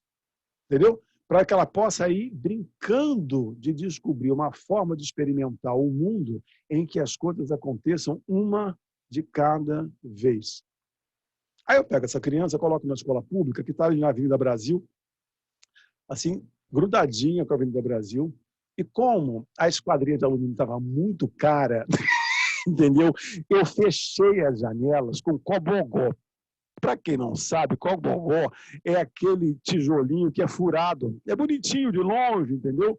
Então, ele é viradinho para baixo, não entra água, só se a água fizer assim, né? Mas normalmente não entra água, mas entra todo e qualquer tipo de ruído e qualquer tipo de coisa que quebre a atenção das criancinhas. Então, você coloca as crianças naquela escola e espera que naquele ambiente arquitetônico ela vai desenvolver o pensamento cartesiano. Como se você fala junto com 500 caminhões para lá e para cá, uma barulheira do caramba. Não. Então tira e bota no CIEP, porque o CIEP é novinho. Piorou, entendeu? Se o CIEP não foi fechado até em cima, é uma loucura, uma torre de Babel. Mas é mais barato você fazer até a metade. Segundo a cabeça do Darcy Ribeiro e do Oscar Niemeyer, manter as paredes até a metade era uma forma de provocar o pensamento interdisciplinar. Na cabeça do gestor, significava 50% de mais barato, né? Porque se fosse até em cima, era mais caro. Entendeu? Então, isso é uma questão de custo, de financiamento. Educação é cara. Educação inclusiva é mais cara ainda. Quanto mais inclusiva, mais cara. Porque ela demanda... Mas, Sena, uma pergunta. Diga. Sou eu, peraí, deixa eu abrir aqui. Aqui tem que ficar trancar a cachorrada aqui, rapaz. Tá parecendo até a cachorrada do BBB. Se eu não desligar... Ontem, olha, não sei o que eles arrumaram, que era mais de meia-noite, um pegou o outro, e mais latindo, mas pareceu cachorro da rua. Eu falei, Jesus, o que é isso? Ai, só pra mim. Mas tem uma pergunta assim, que agora a gente tem o sentido, é a educação para a vida toda. Né? Porque você tem a educação obrigatória, né, que até aos 17 anos, mas essa ideia de que a formação e o educar-se é para a vida toda. Então, como lidar com essas questões, né? Principalmente na educação especial, que a gente sabe que é preciso esse movimento constante de aprendizagem para criança com síndrome de Down, para criança autista. Eu tenho 2 sobrinhos autistas, um com 20 anos, vai fazer 21, e ele precisa estar em acompanhamento e aprendizagem constante, pensando que no momento ele vai precisar ter uma independência, uma autonomia por circunstâncias da vida mesmo, né? Porque os pais envelhecem, os pais morrem. Então, assim, na educação especial, isso é muito presente. Eu vejo que é uma necessidade que as famílias têm. Fechou o microfone. Tá ouvindo? Você fica usando coisa do Vasco, fecha toda hora. Não fechou sozinho. Que não se enxerga. Não, Não, olha, essa é uma questão interessante, né? Porque a educação inclusiva ela está muito proximamente associada à ideia da educação, da educação continuada. Ou seja, essa educação para a vida toda. Entendeu? Porque não pensa bem. E quando os pais do sujeito com deficiência morrem, quem é que vai cuidar? É o Estado. E a maior preocupação deles, dos pais, é eles falam, essa. não acabou. Eles sabem que a formação dos filhos não acaba quando eles têm um diploma, que muitas vezes como é que chama? Que eles adiantam, eles dão um certificado de fundamental, que mesmo que eles não tenham, né? Agora eu esqueci o nome. E aí eles podem ir para uma formação técnica. Terminalidade específica. Isso, obrigada. Terminalidade específica. E os pais sabem, olha, não está completa. E eles precisam, que é uma necessidade disso para a vida, né? Não necessariamente para determinar alguma fórmula matemática, que nem eu sei, mas para a vida. Então, repara, o próprio certificado, né, finalidade específica, retoma aquilo que eu falei. Entendeu? É uma finalidade diversa. Entendeu? Aquela escola ocupa um lugar específico na vida daquelas crianças, o que significa uma experiência curricular tão singular quanto ele próprio. Ainda que aconteça em paralelo com os demais sujeitos escolares, a finalidade dele é diferente. Aí a gente volta àquela questão da aula anterior, que a gente não pode ter uma concepção de desenvolvimento que siga uma trilha só. Entendeu? Que chega, todo mundo vai chegar naquele... Não, alguns vão chegar, outros não vão, e esse aqui não vai chegar nunca. Entendeu? E ainda assim ele tem uma perspectiva de formação naquela escola. Agora, onde é que eu vou enquadrar esta criança que vai se tornar um adolescente e mais tarde vai se tornar um adulto numa escola que eu absorveria com uma criança de 16? Ou uma criança de 4, ou 5, ou 6, ou 7. Entendeu? Então, isso implica custo. Porque, naturalmente, você passaria a ter que ter outras instituições que viessem a acolher os sujeitos da educação continuada. E o grande problema é que a própria área de jovens e adultos, quando adotou a política de educação para a vida toda, passou a permitir o extermínio das instituições de jovens e adultos, que seriam os lugares que preponderantemente receberiam esses alunos. As redes de jovens e adultos estão cada vez mais minguadas no Brasil. Aqui no Rio de Janeiro, por exemplo, você praticamente não tem mais escola de jovens e adultos. Você tem o PEJA, que tem um perfil diferente. O PEJA, cada vez mais, é uma parte da educação regular que recebe o aluno rebelde. Então, todos os meninos do movimento vão para o PEJA, todos os alunos da educação especial vão para o PEJA, tudo vai para o PEJA, entendeu? Mas eles têm uma expectativa de que no 9º ano eles vazem, entendeu? Vazem, vão embora. Alguns vão. E o que eu faço com os que não vão? Entendeu? Então, essa é uma discussão que tem a ver com questões de ordem financeira. É o custeio. Currículo é, portanto, esse tripé. Quem é o homem, qual é a finalidade e quanto custa e quem é que vai bancar. Entendeu? Como a gente fala de sujeitos que estão na periferia da sociedade, não vão me dizer que isso vai ser bancado pela iniciativa privada porque eles não têm dinheiro. Entendeu? Seria ótimo se a gente pudesse ter, todos os deficientes são ricos, eles podem pagar instituições particulares, mas nós não temos esse mistério. Entendeu? A gente precisa de uma perspectiva de formação curricular continuada, pública, garantida pelo poder público e financiado pelo poder público, senão não vai dar. Até porque, veja bem, a iniciativa privada só financia quem dá retorno. Você pode me dizer qual é o sujeito de educação especial que dá retorno para a iniciativa privada? Só se for pela lei de isenção de impostos. Entendeu? Porque pela prática não vão ter nunca. Eles agora estão usando como propaganda, garoto propaganda. Entendeu? Sim, para vender coisa, entendeu? Para vender coisas, de que um ou outro, dependendo do grau, né, de deficiência e tal, eles aceitam. Outros, eles falam, não tem vaga, vai procurar outro lugar, entendeu? A gente já tem. Eu acho que eles só aceitam no comercial, porque no mercado mesmo, você não tem um mercado para atender deficientes intelectuais, ou surdos, ou cegos, entendeu? Eles entram no mercado comum, você não tem um nicho específico. Não, mas com a lei das cotas, foi muito bom para o serviço público, entendeu? No serviço público. Mas No veja bem, serviço a lei público, das e bom cotas... para o serviço público, porque se você ter as pessoas com deficiência, dá uma trava, porque as pessoas percebem que o edital tem que ser modificado e tal, Não, o espaço. porque os sujeitos que a lei das cotas absorve são os sujeitos deficientes que não são um desafio total para a escola. Entendeu? Você vai ter, por exemplo, É o você vai ter cego. o deficiente físico, você vai ter alguns surdos que passam no concurso, porque já não são tantos assim, porque você não abre especificamente para a surdez. Agora, os deficientes intelectuais não entram, não. Entendeu? Porque os postos públicos que poderiam recebê-lo foram todos fechados.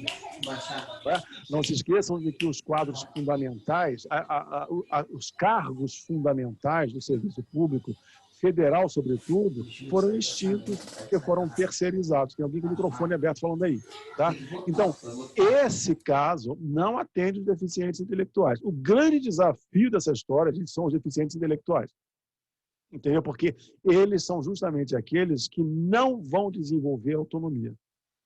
Eles vão continuar na dependência não é da caridade, não é caridade, é da cooperação do espaço público. Entendeu? E numa sociedade que nem as crianças conseguem ter espaço público para receber algum tipo de cooperação, imagina se o deficiente intelectual vai ter. Fala, Erlinda. Professor, aqui em Campo Grande, Mato Grosso do Sul... Tá bom, pode mastigar. Aqui em Campo Grande, Mato Grosso do Sul, meu irmão, né, que é deficiente, ele tem deficiência intelectual moderada não, grave, porque ele não conseguiu ainda aprender a ler. A escola, na verdade a gente chama de escola, mas é uma associação que atende ele, que é a Associação Educacional de Atendimento ao Deficiente Mental, é o nome da escola. E lá eles têm assim um atendimento de mais de 60 estudantes, né? Claro que não é só o deficiente intelectual que eles atendem também outros tipos de deficiência, né? Tanto surdez quanto visão, né? Deficiência de visão, físico também. E aí, como eu tenho acompanhado isso há muitos anos, porque meu irmão frequenta há muitos anos essa escola, o que ocorre? A gente ficou amigo, né, da escola, amigo do diretor, e o diretor faz rifa. Agora, nessa pandemia, por exemplo, que não tem atendimento nenhum lá, né, cada um desses especiais estão em casa sendo atendido por suas famílias, ele fez uma rifa para pagar as despesas mínimas da escola, e nós compramos a rifa, claro, a gente é compulsório, né? Se o nosso parente estuda lá, né? É sustentado, vamos dizer, vamos colocar entre aspas, por aquela instituição, na questão do estudo e da socialização mesmo, né? Porque tem uma contribuição social. Nós sempre participamos. Aí eles fazem churrasco, rifa, enfim, vários eventos para dar conta de pagar as contas da escola. E é tida como municipal, porque o município manda uma verba para comprar comida, né? Porque quando, em época normal, antes da pandemia, eles ficavam lá, essas pessoas, né? De manhã, né? Das 7 da manhã até às 4 horas da tarde. Então, o que eu vejo? Que não tem, né, uma política pública realmente direcionada para atender. Não existe, porque aqui é um esforço pessoal desse diretor, né, que, através de eventos, ele vai mantendo a instituição. Então, é triste isso, né, professor? Fala, Patrícia. Professora Erlinda, eu trabalho na FAETEC, em um centro de apoio especializado em educação profissional para pessoas com deficiência intelectual de diferentes complexidades. E agora há pouco, né, a gente falou da lei de cotas e eu fiquei me lembrando, a gente tem uma cultura escolar de fazer cafés empresariais, onde a gente convoca as empresas para conhecer o nosso aluno. Então, o aluno que é do curso de Kumim, ele é o aluno que vai estar exercendo laboralmente as atividades do curso de Kumim. Os alunos do curso de cozinha construíram todo o lanche, né, todo o coffee break, tudo que vai compor o que aquele empresário que chegou vai comer. O aluno do curso de auxiliar de escritório, ele faz toda a recepção a esses sujeitos que lá estão. E o aluno do curso de serviços gerais, ele cuida de toda a organização daquele espaço, da manutenção, conforme o que cabe dentro de cada curso de formação inicial e continuada adaptado que temos.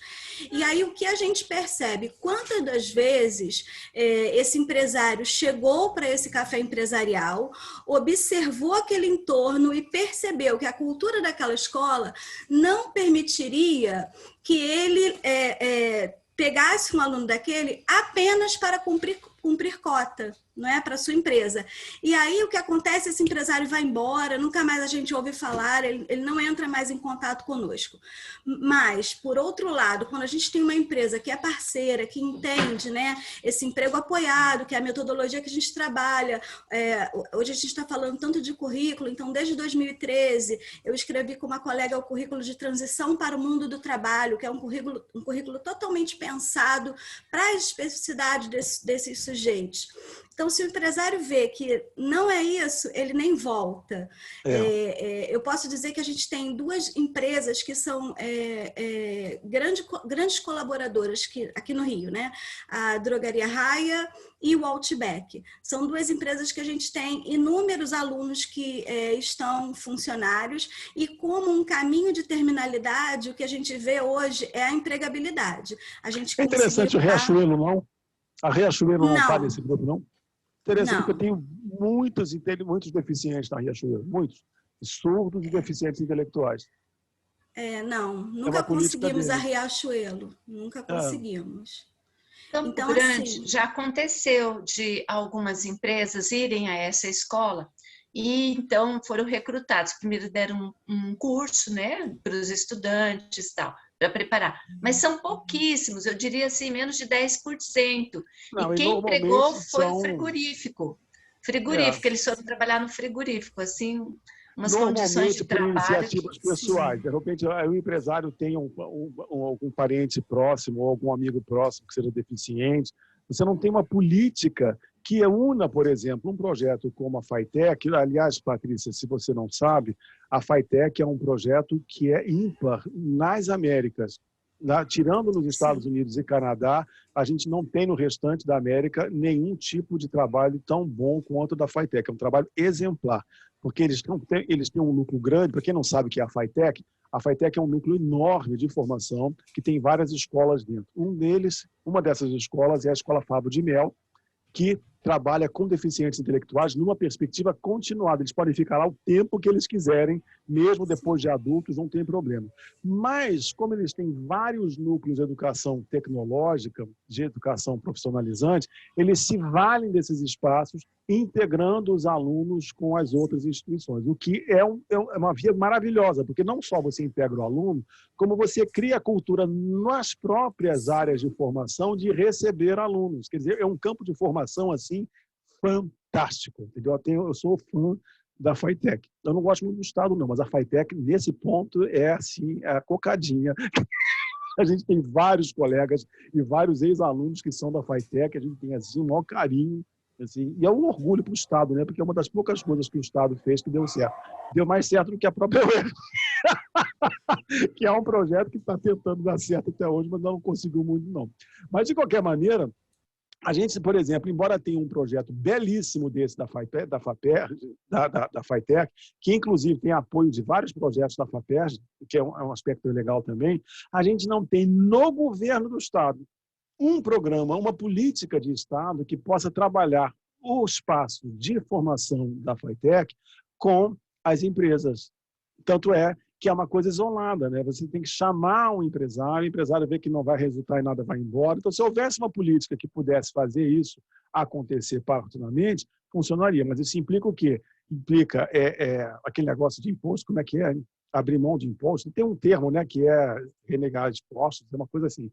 Que é assim, você abriria imposto, você criaria alguma vantagem, porque, gente, empresários não dão ponto sem nó. Entendeu? Até porque a gente, por exemplo, eu não poderia ser nunca empresário, porque eu jamais ia deixar alguém precisando sem ter o meu serviço. Eu morrer de fome. Então, o empresário tem que ter retorno daquela coisa. É isenção de impostos, né, Sam? Mas tem um nome, porque a isenção de impostos é na perspectiva de quem tem a isenção. Mas o Estado ele abre mão. Ele tem um termo específico, a abnegação. Eu não sei qual é abnegação, renegação, um troço assim. FAT, não é FAT, que é um fundo que é específico para educação e tal. Toda empresa deve... sim, mas aí é mais em outro sentido, não é para a educação especial em particular, não é para esse tipo de coisa, não. O FAT para você, por exemplo... Existe esse termo, sim, mas eu também não estou lembrando. Que não chega a ser isenção, é de imposto. Não, tem outro nome, é abnegação, é renegação. É como se o seu próprio Estado abrisse, fizesse, renegasse o imposto. Eu não sei o termo, depois eu me lembro. Tá? Gente, vamos dar uma paradinha para depois entrar na segunda parte, que eu preciso pegar mais café, essas coisas assim, Lúcia. Deixa eu dar um stop aqui. Vamos lá. Enfim, então vamos retomar o que a gente estava falando, né? Que é agora a questão do currículo na cultura escolar. Um dos piores problemas que a gente tem de implementar políticas de currículo, sobretudo na questão da política dos currículos para as periferias culturais, que são esses sujeitos que não têm muita representatividade pública, é a questão de que o currículo ele tem certos traços que vieram a se consagrar na chamada cultura escolar. Então, a escola ela tem, dentro do seu próprio funcionamento, uma dimensão de um currículo que não é discutido, que não é posto em traços, por exemplo, formais, em nenhum tipo de política, nenhum tipo de papel ou projeto, mas ele rege a escola inteira.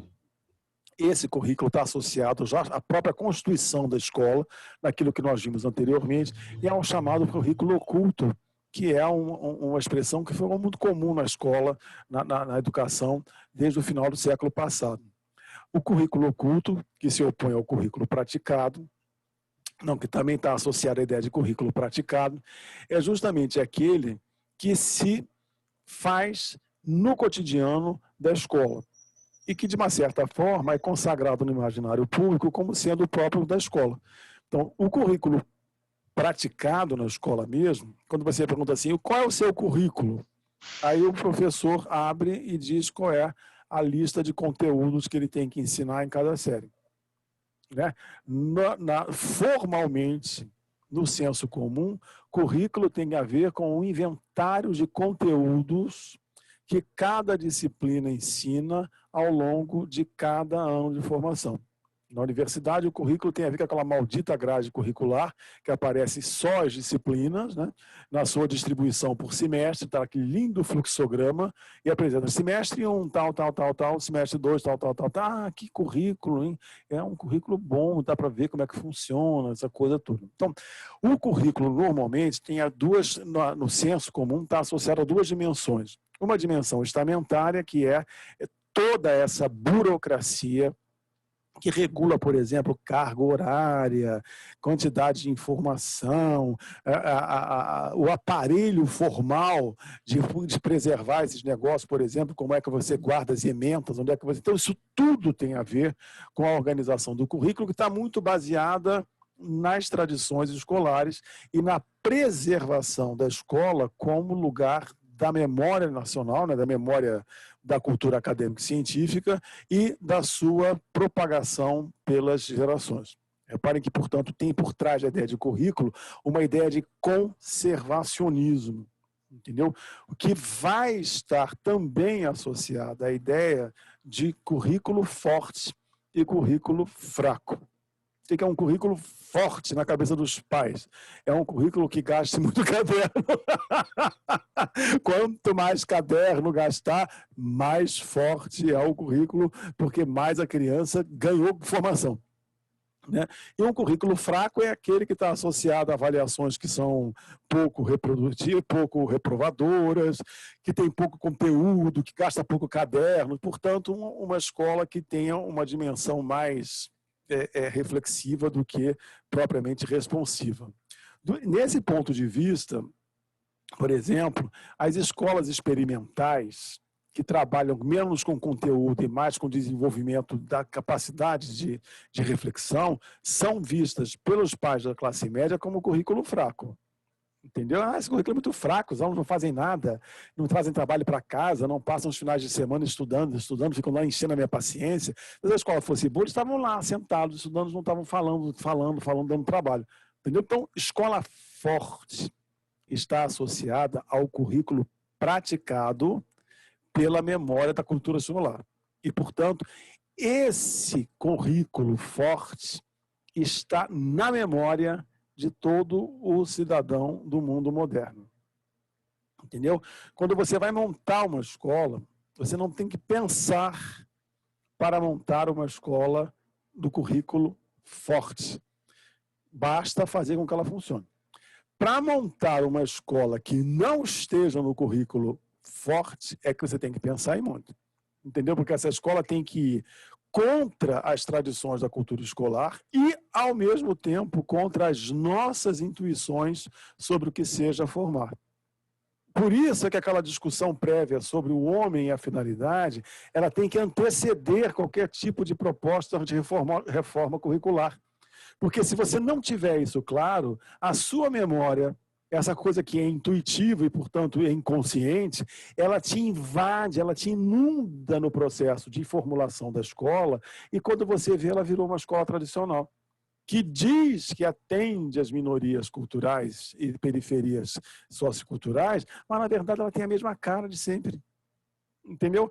E aí você passa a ter isso, uma coisa meio esquizofrênica, né? Porque você professa um discurso altamente inclusivo naquilo que é da sua racionalidade, mas pratica uma escola que é, a priori, muito exclusiva e muito banidora, né? Que ela bane o tempo todo a diferença nas suas práticas cotidianas. Então, isso me parece que é o dilema que todo mundo vive hoje em qualquer escola. Entendeu? Que é entre o incluir, entre o desejo de incluir, e uma memória que é muito forte dentro de nós, que é no sentido de fazer uma escola parecer uma escola, certo? De torná-la legítima. Essas duas ideias, a de inclusão e a de preservação, elas ficam sem solução. Entendeu? A gente não tem ainda uma resposta de como é que funciona isso, porque aí é que reside propriamente o grande problema da educação inclusiva. Entendeu? Não está nas propostas, não está nas políticas. Não, o problema está nessa coisa de como é que você vai dosar as duas coisas. A escola da memória, o currículo da memória e o currículo das novas finalidades dos novos sujeitos. Se essas coisas não forem muito bem dosadas, não caminham. Fala, Loidinho. Eu que trabalho na educação pública, né? E ainda tem a questão de ser regido pela legalidade. O que é isso? É você ter regimentos, é você estar dentro da lei. Então, toda mudança é muito mais difícil. Eu trabalho com avaliação de projeto pedagógico de curso. Chega coitado, pessoal.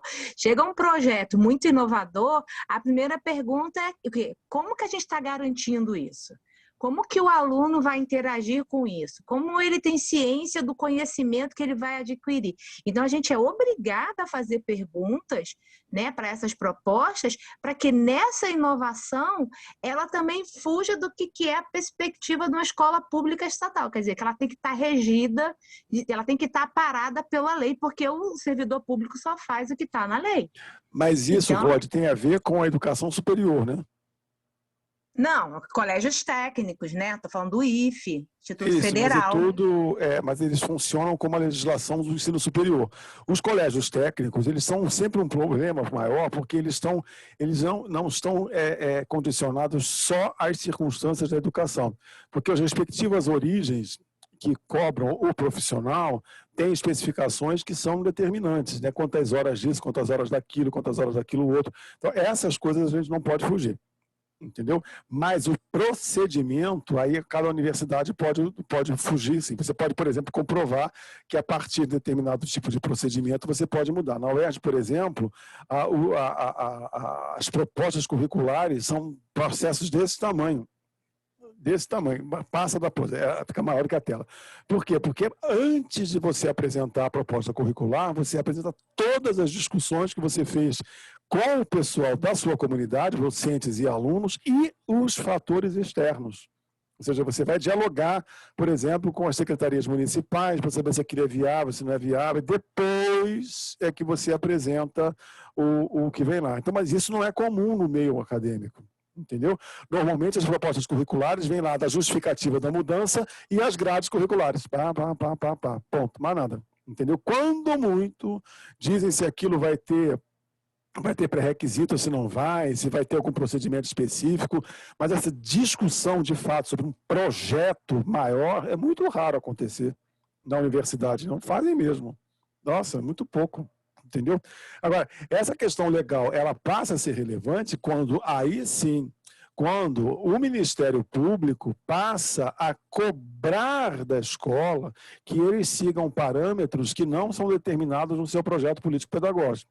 Então, já houve o caso, por exemplo, de ministérios públicos aqui no Rio de Janeiro buscarem intervenção sobre as escolas públicas porque não queriam educação continuada, porque no entendimento deles, a educação continuada era a educação automática e aquilo prejudicava os alunos. Pronto. Então, veja bem, é um fator externo que atropelou todas as políticas internas e veio trazendo de volta a memória tradicional. Então, isso é complicado. Quando você tem o judiciário começando a se meter sobre a organização funcional da escola, aí o bicho pega. Quando o Ministério age, por exemplo, a garantir a matrícula de um aluno, aí tudo bem, porque ele está garantindo o direito individual do aluno estar lá dentro. Entendeu?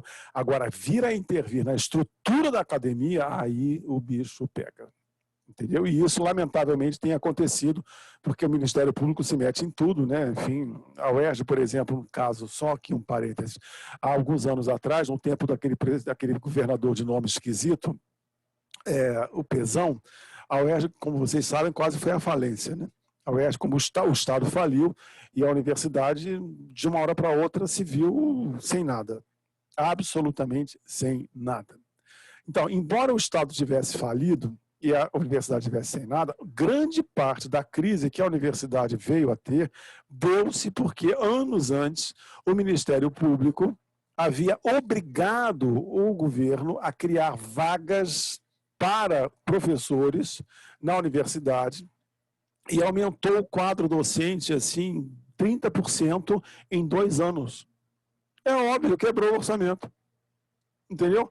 E se dizia, nós não podemos criar vagas agora, a gente tem vagas que estão sendo preenchidas por substitutos, porque são vagas de professores que estão viajando, não tem que criar e acabou-se. Pronto, criaram, a UERJ quebrou.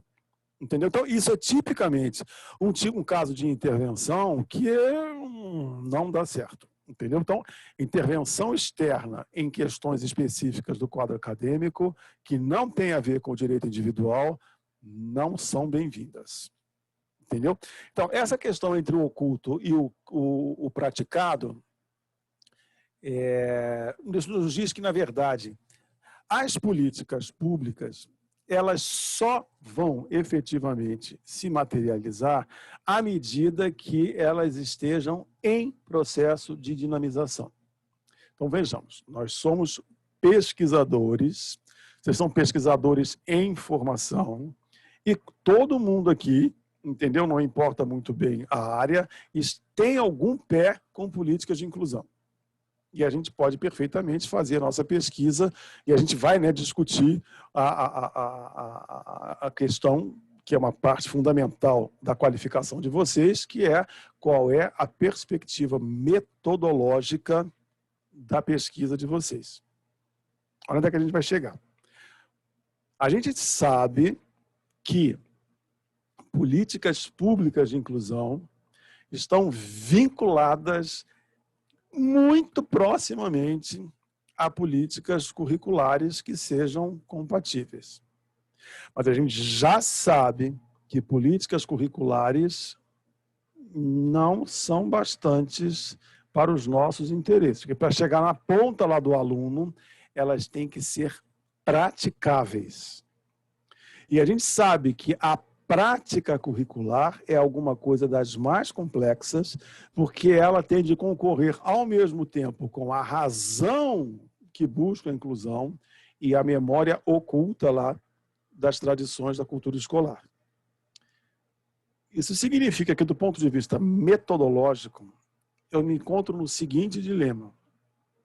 Eu posso perfeitamente desenvolver uma pesquisa que seja baseada exclusivamente na pesquisa em si, apresentando, portanto, uma proposta de trabalho que até dialogou com o campo, fui lá, fiz questionário, e no final eu voltei, pratiquei, organizei e acabou-se. E olha, aqui, tem aqui uma proposta de trabalho.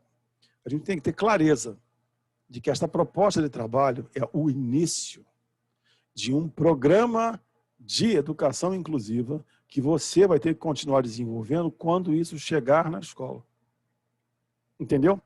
Porque você só vai conseguir saber objetivamente se aquilo é, de fato, ou viria a se tornar uma política de educação inclusiva quando você puder verificar aquilo acontecendo enquanto prática curricular. Uma outra alternativa seria a gente fazer uma pesquisa que já se desenvolvesse a partir de práticas curriculares. E aí a gente teria uma dimensão metodológica em que a pesquisação estaria sendo cogitada. E aí vem a grande discussão. Ah, mas eu faço pesquisação. Por quê? Porque eu fiz uma oficina, organizei uma oficina, levei a oficina para a escola e implementei um piloto, entendeu? A uma atividade que me mostrou a dinâmica de funcionamento de uma política possível para a inclusão disto. Isto não é pesquisação. Lamento. Entendeu? Por quê? Porque essa é uma política interessante, porque ela tem uma dimensão concreta, né? Você foi lá e verificou que é possível fazer, mas ela não interagiu com o currículo oculto, nem o currículo praticado da escola. Uma oficina, seja com alunos ou com professores, não necessariamente se integra às práticas curriculares escolares. Portanto, se vocês querem fazer pesquisação mesmo, vocês têm que ir lá para dentro da escola, entendeu? E tentar verificar no cotidiano daquela escola a possibilidade de introduzir ou a política que você propõe ou traços dela, para você verificar que efeitos isto provoca na escola como um todo.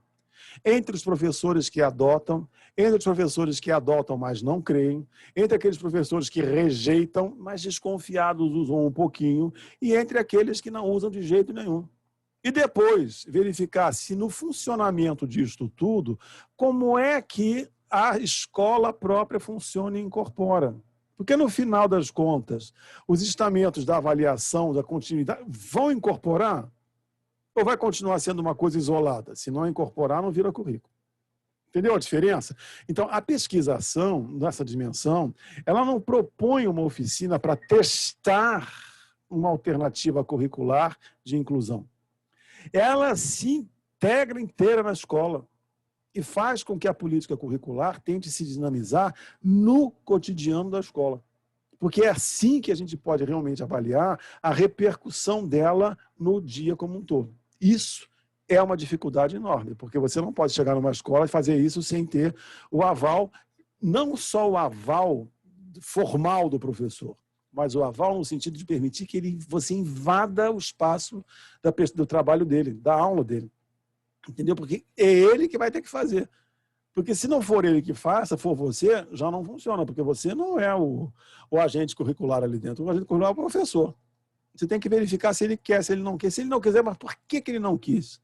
Porque quando ele não quiser fazer, ou ele não fizer porque não se recusa a fazer, é porque isso significa que a tua política não está correta. Entendeu? Porque ela pode ser ótima, mas se ela não for permeável ao professor, tem alguma coisa errada. Então, isso é que faz com que a gente possa criar, de fato, uma política que repercuta curricularmente. Não, a leitura não é essa, não é a política que está correta, não. É o professor que está incorreto. A perspectiva é sempre essa. É. Chegar aí, Desculpa. Porque a gente sempre acaba dizendo assim, bom, por que não funcionou? Porque o professor não quis implementar. Entendeu? O professor não era simpático.